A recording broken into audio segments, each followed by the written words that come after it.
సంవత్సరాల తరబడి ఎన్ని మందులు వాడినా మీ మోకాల నొప్పులు తగ్గట్లేదా? ప్రాణ పెయిన్ క్లినిక్ లో అత్యాధునిక చికిత్స. Hi, Sundara Ramireddy from RCP technologies.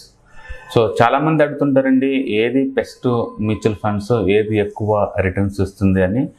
బేసిక్గా మనందరికీ తెలుసు, financial goals, needs, financial risk awareness, educational background and life cycle మనం ఎక్కడున్నాం, వీటన్నిటి వల్ల ఏది బెస్ట్ పిక్ చేసుకోవాలనేది పర్సన్ టు పర్సన్స్ మారుతూ ఉంటుందండి. బట్ ఎక్కువ మంది మాత్రం తీసుకునేది లాంగ్ టర్మ్ పాయింట్ ఆఫ్ కాబట్టి ఎక్కువ రేట్ ఆఫ్ రిటర్న్ చోటని చూసుకుంటారు. బట్ బేసికల్గా అయితే ఇండివిజువల్ రిస్క్ ప్రొఫైల్ అనలైజ్ చేసేసి మీరు బెస్ట్ మ్యూచువల్ ఫండ్స్ని పిక్ చేసుకోవాల్సి ఉంటుంది. నేను జస్ట్ ఫర్ కంపారిజన్ పర్పస్ కోసం ఇస్తున్నానండి. గత 10 years బ్యాక్ నువ్వు ఇదే రోజు కనుక మార్కెట్లోకి ₹1,00,000 కనుక ఇన్వెస్ట్ చేస్తే different type of large cap mutual funds, mid cap mutual funds and small cap mutual funds A type returns generate చేస్తే నేను అబ్జర్వ్ చేద్దామండి. అంటే 10 years బ్యాక్ ఇదే రోజు, అంటే November 21st అనమాట, పెడితే కనుక ₹1,00,000 కనుక పెడితే 10 years బ్యాక్ ఈ రోజుకి ఎంత రిటర్న్స్ వస్తాయని మనం చూద్దామండి. ఫస్ట్ మనం లార్జ్ క్యాప్ చూద్దామండి. లార్జ్ క్యాప్లో ది బెస్ట్ ఎక్కువ రిటర్న్స్ జనరేట్ చేసింది అంటే Nippon India large cap fund అండి. అది మీరు కనుక 1 lakh ఇన్వెస్ట్మెంట్ చేస్తే మీ అమౌంట్ అండ్ 4.7 lakh అయిందండి. 4.7 lakh అయింది. అదే మీరు మిడ్ క్యాప్లో కనుక ఇన్వెస్ట్ చేస్తుంటే 1 lakh 10 years బ్యాక్ ఇదే రోజు, ఇప్పుడు ఎక్కువ రిటర్న్స్ వచ్చింది కోటాక్ ఎమర్జింగ్ ఈక్విటీ అండి. 7.8 lakh వచ్చింది మీకు 10 years తర్వాత. అదే స్మాల్ క్యాప్ కేటగిరీలో మీరు కనుక ఇన్వెస్ట్ చేస్తే Nippon India small cap mutual fund అండి, అండ్ 11.9 lakh వచ్చింది. డెఫినెట్గా అన్నిటికన్నా ద బెస్ట్ మ్యూచువల్ ఫండ్స్ అంటే స్మాల్ క్యాప్ కేటగిరీ అండి. ఎక్కువ రిటర్న్స్ ఎక్కువ ఇస్తుంది అనమాట. ఇది 11 అంటే ఎంత అంటే లార్జ్ క్యాప్తో పోల్చుకుంటే మోర్ దెన్ డబుల్ అండి. ఇప్పుడు large cap versus large cap చూద్దామండి.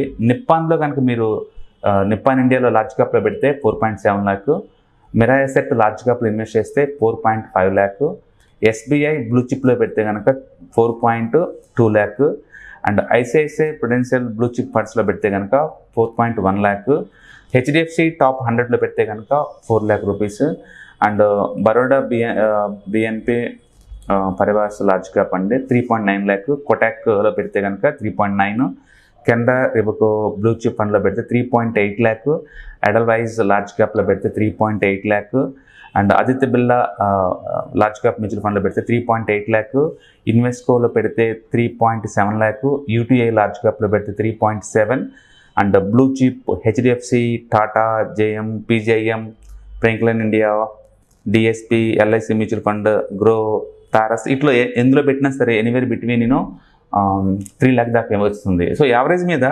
Worst large cap mutual funds వచ్చింది 2.9 lakh అండి లాస్ట్ 10 yearsలో వరస్ట్ అనుకుంటే. అండ్ బెస్ట్ లార్జ్ క్యాప్ ఇచ్చింది అండ్ 4.7 lakhs అనమాట. ఓకే, సో మనం 10 years కనుక లార్జ్ క్యాప్లో ఇన్వెస్ట్ చేస్తే యావరేజ్ మీద 3 to 4 lakh మనం ఎక్స్పెక్ట్ చేయొచ్చు అని అర్థం చెంది. అలాగే మనం మిడ్ క్యాప్లో పెట్టామనుకోండి, మిడ్ క్యాప్లో కోటాక్ ఎమర్జింగ్ ఈక్విటీ అండి 7.8 lakh, ఎడల్వైజ్ mid cap 7.5 lakh, and HDFC mid cap 7 lakh, and Tata 6 lakh, and Invesco 6 lakh, SBI 6, HDFC mid cap 6, UTI 6, Nippon India 6, and axis. ఇవన్నీ ఏ కంపెనీ వాళ్ళు చూసినా సరే ఇది యావరేజ్ మీద మీకు anywhere between almost 6 lakh to 7 to 6 lakh వస్తుంది. అంటే 6 to 7 lakh మధ్య వస్తుంది. అంటే మిడ్ క్యాప్లో కనుక మనం ఇన్వెస్ట్ చేస్తే యావరేజ్ మీద హిస్టారికల్ డేటా ఈ ప్యాటర్న్ కనుక చూసుకుంటే కనుక 6 to 7 lakh వచ్చే ఛాన్స్ ఎక్కువ ఉంది. మీరు ఇక్కడ బాగా అబ్జర్వ్ చేస్తే మెజారిటీ మ్యూచువల్ ఫండ్స్ 6 lakh వరకు వచ్చినాయండి ఆల్మోస్ట్.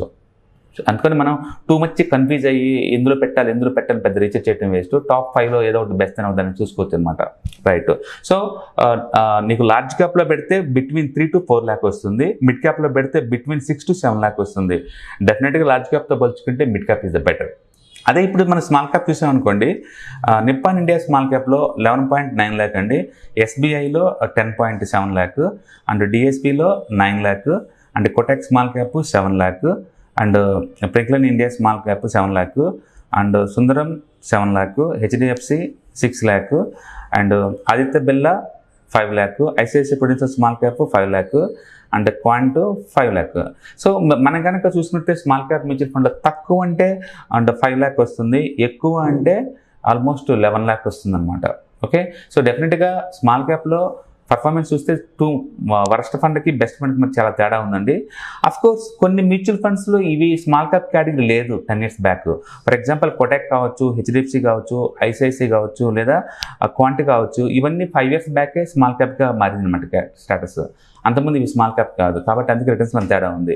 ఇనహో ఈ డేటా కనుక చూసుకుంటే లార్జ్ క్యాప్లో బెస్ట్కి వరస్ట్కి పెద్ద తేడా లేదు, అండ్ బిట్వీన్ 3 to 4 lakh వస్తుంది. బట్ స్మాల్ క్యాప్లో కనుక చూసుకుంటే కనుక వేరియంట్స్ ఎలా ఉంది, అండ్ బిట్వీన్ 5 to 11 lakh మధ్య వస్తుంది. బట్ స్టిల్ స్మాల్ క్యాప్లో one of the worst fund, మనకు వరస్ట్ రిటర్న్స్ ఇచ్చిన ఫండ్స్ చూసుకున్నప్పుడు లార్జ్ క్యాప్తో చూసుకుంటే డెఫినెట్గా బెస్ట్ రిటర్న్స్ ఇస్తుందండి లార్జ్ క్యాప్ బెస్ట్తో పోల్చుకుంటే. కాబట్టి మీ దగ్గర మ్యూచువల్ ఫండ్స్ ఏముంటే బాగుంటుందంటే స్మాల్ క్యాప్ ఉండాలి ఫస్ట్ ప్రయారిటీ. తర్వాత మీరు రిస్క్ని డైవర్సిఫై చేద్దాం అనుకుంటే మిడ్ క్యాప్ తీసుకోవడం బెటర్ అన్నమాట ఈ డేటా ప్రకారం. సో లాస్ట్ 10 years బ్యాక్ ఇదే రోజు కనుక మీరు 1 lakh లంసం కనుక పెట్టి వదిలేస్తే మార్కెట్లో ఇప్పుడు వస్తున్న రేట్ ఆఫ్ రిటర్న్ అనమాట. కాబట్టి గుర్తుపెట్టుకోండి, లాస్ట్ ఈ 10 yearsలో డ్రాడౌన్ చాలా వచ్చినాయండి. అండ్ పోయేటప్పుడు మార్కెట్ ఆల్మోస్ట్ 30% దాకా డౌన్ అయింది. అండ్ 2009లో కూడా మార్కెట్ ఒకసారి బాగా డౌన్ అయింది. అండ్ మనీ డిమానిటేషన్ అప్పుడు కూడా మార్కెట్ బాగా డౌన్ అయింది. అండ్ బ్రెజిల్ ఎగ్జిస్ట్ అప్పుడు కూడా అప్ డౌన్ అయింది.